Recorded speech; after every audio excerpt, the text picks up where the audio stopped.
Το Γιώργο τον αγαπώ πάρα πολύ. Δηλαδή, αν δεν ήταν για τον Γιώργο Αλκαίο, οι Αντίκ ποτέ δεν θα είχαν ξεκινήσει την καριέρα τους. Και η Έλληνα δεν θα ήταν εδώ που είναι σήμερα. Το εύχομαι ό,τι καλύτερο. Όπα!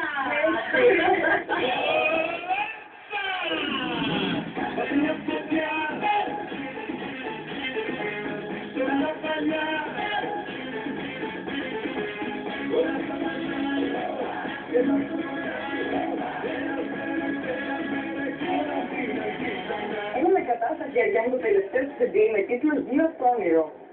Τι τραγούδια και τοπιστικά είναι αυτά. Ανοίγω αγάπη, ψάχνω την αλήθεια. Δεν αλλάζω, θα μαλλιώσω, μάτια τα μαλλιώσω. 100% θα έλεγα ότι είναι και υδροχός, είμαι λίγο παλαβή. Ανάλογα με κάθε στιγμιότυπο ή κάθε φάση της ζωής μου, μπορεί να είναι μια περίεργη φάση ή ένα Σάββατο απόγευμα. Είμαι σίγουρη θα βρω ένα τραγούδι που θα το βάλω δυνατά.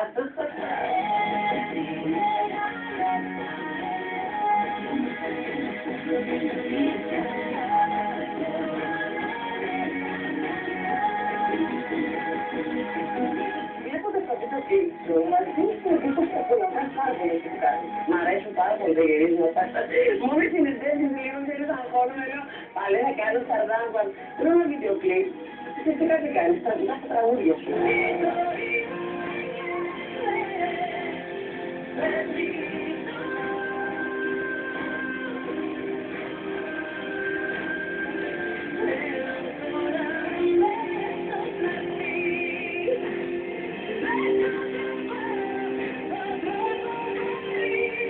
Λοιπόν, τώρα θα ξαναλάβω οι φίλοι που με κατάλληλα. Πάμε να τι θέλετε να πεις. Είσαι έτοιμη, είμαι έτοιμη πάντα. Πάμε να πάμε. Έλενα, το νέο σου τραγούδι δεν αλλάζει. Είναι ενός του αγαπημένου μου. Μου αρέσει ο ρυθμός του στίχους. Εσένα σε εκφράζει. Όλοι οι άνθρωποι όσο μεγαλώνουν νομίζω ότι είναι κάτι το οποίο θα νιώθουν, ότι δεν θέλουν να αλλάξει για κάποιον άλλον. Πρέπει να είμαστε αυτοί που είμαστε και βέβαια θα μας αγαπάει λίγο το πράγμα που είμαστε. Έχεις πει σε κάποια φάση της ζωής σου πως θέλεις να είσαι αλλιώς. Πολλές φορές. Γιατί για πες. Όταν εμπειριάζω, όταν νιώθω ότι άλλος δεν έχει την περιφερειακή σωστά, γιατί αυτά είναι πράγματα που τα αντιμετωπίζουμε όλοι μας καθημερινά. Δηλαδή δεν αλλάζει κάτι για μένα, όπως φανταζόμαι και για σένα. Δηλαδή μου λέει ότι θα είμαι αλλιώς. Ή ακόμα όταν θεωρώ ότι κάτι δεν το έχω κάνει όσο καλά έπρεπε, λέω στον εαυτό μου θα είμαι αλλιώς. Γιατί πρέπει να το κάνω ακόμα καλύτερα στη ζωή μου.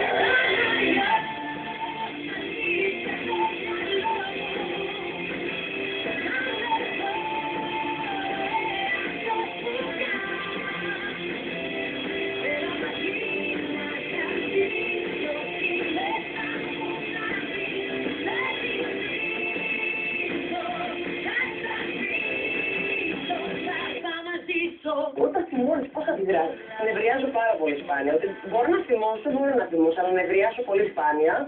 Είναι κάτι το οποίο το αποφεύγω στη ζωή μου, γιατί άμα νευριάσω πάρα πολύ δεν το θυμάμαι. Δηλαδή μαυρίζω, δεν όχι. Δεν το θέλετε αυτό. Τι φωτογράφησα αυτή εδώ ξαφνώς, Έλενα, μα αυτό και ανάσα.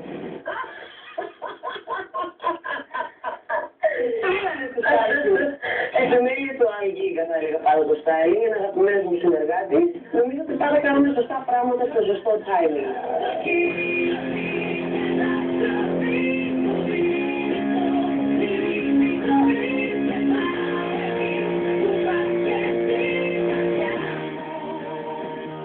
Τι είχε αλλάξει την Έλληνα από την εποχή που τραγουδούσε I Will Die For You?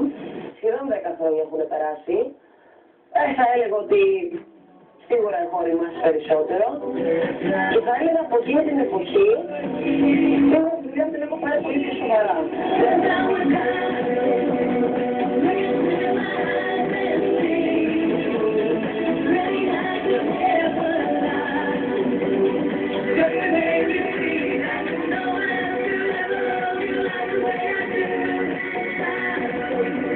Είσαι το απόλυτη γυναικείο pop είδωλο στην Ελλάδα. Σε έχεις προκαλέσει αυτό αντιπάθειες και ανταγωνισμούς και δεν μας θες από τέτοια. Κοίτα, η λέξη απόλυτο δεν μου αρέσει. Η αλήθεια είναι. Πιστεύω ότι στο είδος μου ότι κάνω κάτι. Δηλαδή δεν υπάρχουν κι άλλες pop εικόνες. Δηλαδή είναι και η Δέσποινα Μαντή που κάνει pop εικόνα, είναι και η Σάμτα που κάνει. Νομίζω ότι απλά είμαστε όλοι πολύ διαφορετική. Νιώθω ότι έχω πάρα πολλούς συναδέλφους και θεωρώ γενικότερο ότι η τούρτα ή μάλλον το κέικ πρέπει να μοιράζεται. Πιστεύεις ότι η εμφάνιση έχει βοηθήσει? Αλλήμον ότι όταν μιλάμε για ένα pop κομμάτι, ότι η εικόνα είναι κάτι το οποίο βοηθάει πάρα πολύ. Δηλαδή μην κρυβόμαστε πίσω από το δάχτυλο. Γι' αυτό άλλωστε και πάρα πολλοί δημοσιογράφοι λένε αέρα να βάλει σκυλά. Οκ, δεν είναι τόσο υπερβολικά για να πω ότι έχουν χαλάσει την εικόνα. Σε θυμόμαι αυτό το σχόλιο. Όχι, γιατί δεν με ενοχλούν. Δηλαδή, τα 5 κιλά που θα βάλω δεν είναι κάτι το οποίο χαλάνε την Έλενα ψυχολογικά με αυτόν τον τρόπο. Απλά, οκ, αν θέλω να κάνω το ίδιο χορευτικό που είχα κάνει τότε και επειδή συνήθως μετά τον έχουμε κάτσει, το σώμα έχει και κλείνει. Δεν είναι τόσο μαλακό και ευέλικτο όσο είναι. Από την άλλη, για μένα το πιο σημαντικό είναι ότι πρέπει να είναι καλά η φωνή μου.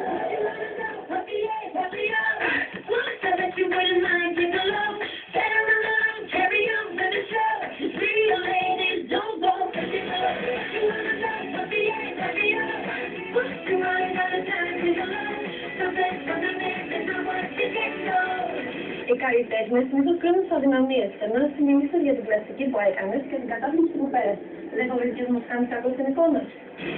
Νομίζω το μεγαλύτερο κακό που δεν μπορούσε ποτέ να γίνει ήταν στον εαυτό μου.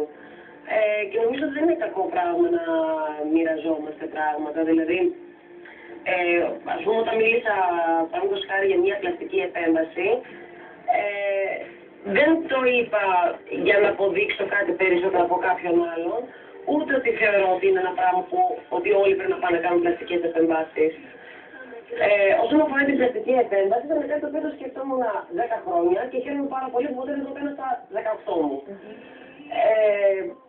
Το έκανα όταν όντως ήμουν έτοιμη ψυχολογικά για να γίνει και πάνω απ' όλα το έκανα για τον εαυτό μου και για κανέναν άλλον.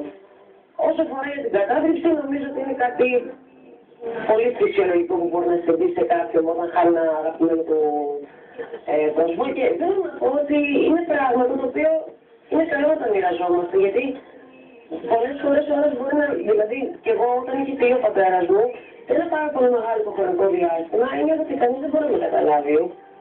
Δηλαδή, μπορούσα ας πούμε μόνο να επικοινωνήσω με ανθρώπους οι οποίοι είχαν ήδη χάσει τους γονείς τους. Είναι δύσκολες τις στιγμές και νομίζω ότι είναι ένα ανθρώπινο στοιχείο. Δεν νομίζω ότι είναι κάτι ότι θα χαλάσει την εικόνα. Αν ήσουν αγάπη, θα με κράταγες, δεν θα ανοίγες τα χέρια σου να φύγω. Αν θα έλεγες κάτι στην Έλενα τώρα, όπως είσαι, τι θα ήταν αυτό? Να σου πω την αλήθεια, επειδή όταν σου συμβαίνουν κάποια πράγματα στη ζωή σου, ξανααναθεωρείς όλη τη ζωή σου. Έχω μάθει ακόμα να λατρεύω και τα λάθη μου, γιατί είναι αυτά που με κάνουν αυτή να είμαι. Δηλαδή και τα καλά μου, αλλά ακόμα και τα άσχημά μου. Από την άλλη, αυτοί που με αγαπάνε είναι δίπλα μου για να μου τα καλύπτουν.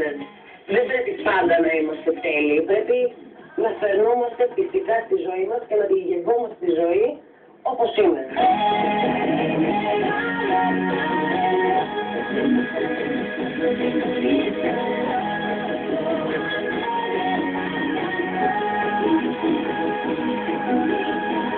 Ποια είναι η πιο βαρετή ερώτηση που ακούς όταν ήμουν συνεντεύξεις? Ναι, ανέβησα σχέση κυρία. Νομίζω ότι είναι μια ερώτηση το οποίο πλέον είναι ότι πρέπει να γίνεται γιατί δεν έχω πει ακόμα το ναι. Εντάξει, είναι κάτι που στην τελική όμως αφορά μόνο εμένα και τον Τόνι, δεν αφορά κανέναν άλλον άνθρωπο. Αλλά υπόσχομαι ότι όταν θα έρθει η κατάλληλη στιγμή θα το μάθετε. Μπορώ να παντρευτώ μέχρι το τέλος του χρόνου. Μπορώ να παντρευτώ σε 10 χρόνια, μπορώ να παντρευτώ και ποτέ. Δηλαδή δεν είναι κάτι το οποίο με αγχώνει. Θα έλεγα ότι περισσότερο με αγχώνει είναι να κρατήσω τη σχέση μου υγιής. Αυτό με αγχώνει περισσότερο παρά αν θα κάνω τον γάμο.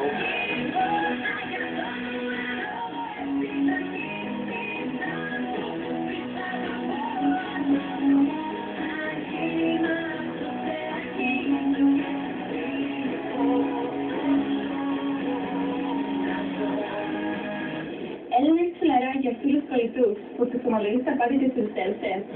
Αλλήμωνο. Αλλήμωνο. Πολύ καλούς φίλους έχω στη ζωή μου, θα έλεγα. Νιώθω ότι μπορώ να μοιραστώ τα πάντα. Και ακόμα και τη σκέψη που δεν πρέπει να την πω δυνατά. Είναι μελλοντική πεθερά. Είναι πολύ καλή σου φίλη. Είναι πάρα πολύ καλή. Και η ελευθερία οποία είναι συγκλονιστική. Έχω μάθει πάρα πολλά πράγματα από αυτή τη γυναίκα και νομίζω ότι έχω ακόμα περισσότερα να μάθω.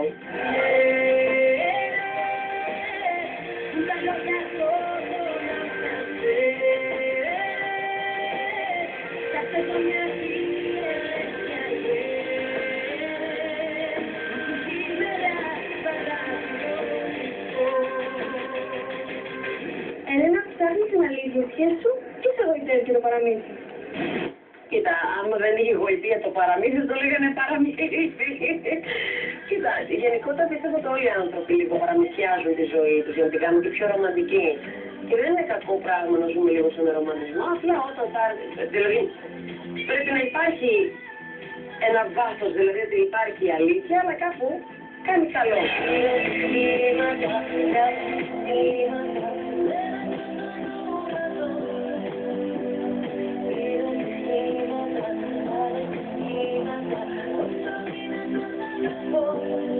Το τραγούδι «Ανήκει αγάπη» μιλάει για χωρισμούς. Δεν πιστεύω να έχουμε προβλήματα με τον Τόνι. Στίχος της κυρίας Παπαθεοκάρης. Θεωρώ ότι είναι απίστευτη η ατάκα, μάλλον με δύο ατάκες συγκεκριμένες που λέει ότι οι άντρες ακόμα και τους χάρτες τους αλλάζουν. Δηλαδή στην Αφρική την πάνε στην Αυστραλία και την Αυστραλία στη Σκανδιναβία αν πρέπει. Δηλαδή τα κάνουν όντως αν αγαπάνε μια γυναίκα. Και το άλλο που λέει τα μέτρα το ξέρεις με σκοτώνουν. Δηλαδή, άρα δεν σε αγαπάει αρκετά αυτός ο άντρας. Άντε στον βόρα κάτω που λένε συγγνώμη.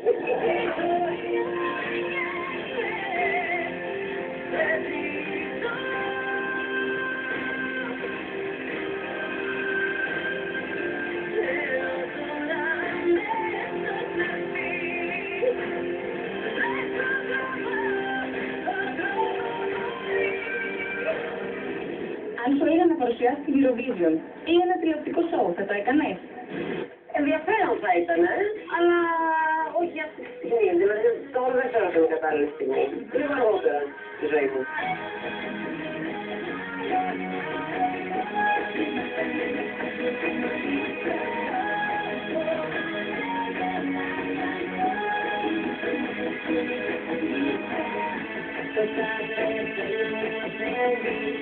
Ευχαριστώ πάρα πολύ. Εγώ ευχαριστώ, Καταρίνα μου. Ήσουν κοντά μας το τελευταίο με για αυτά της χρονιάς. Και του χρόνου. Και του χρόνου είναι καλό. Εσύ ήσουν, ήρθες και θα παραμείνεις number one. Ευχαριστώ πάρα πολύ. Καλή παιδεία. Καλή παιδεία και σε σένα και σε όλο τον κόσμο. Tienes el disposito todo auténtico.